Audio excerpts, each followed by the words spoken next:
Beaucoup d'entre nous veulent entendre la voix de Dieu, mais peu sont prêts à faire ce qui est nécessaire pour entendre la voix de Dieu. Entendre sa voix dépend de l'intimité que nous avons avec lui. Entendre la voix de Dieu dépend de la proximité que nous avons avec lui. Lorsque nous sommes loin de lui, nous entendons seulement que les échos et les autres voix qui sont autour. Ça demande de t'approcher pour bien écouter la voix de Dieu.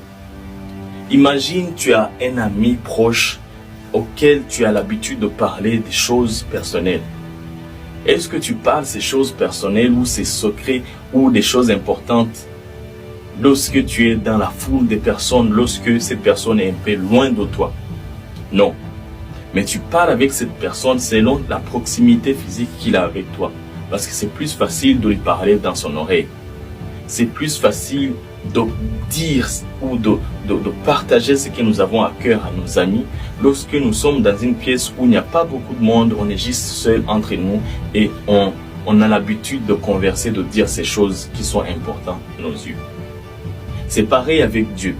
Dieu nous parlera lorsque nous sommes en proximité avec lui, lorsque nous avons la vie de consécration, où nous avons le moment de prière avec lui, où nous avons le moment de lire sa parole.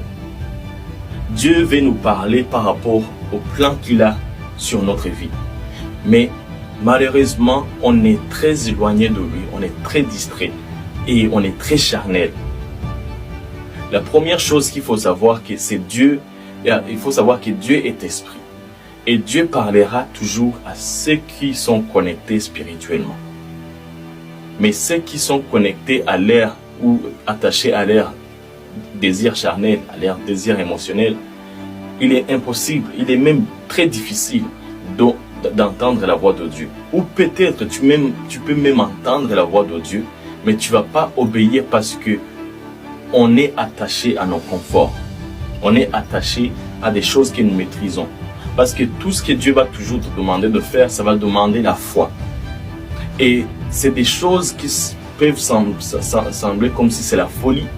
Parce que tu dois faire quelque chose que tu n'as pas vraiment l'assurance encore, ou tu n'as pas encore des preuves visuelles pour dire ok, ça c'est comme ça.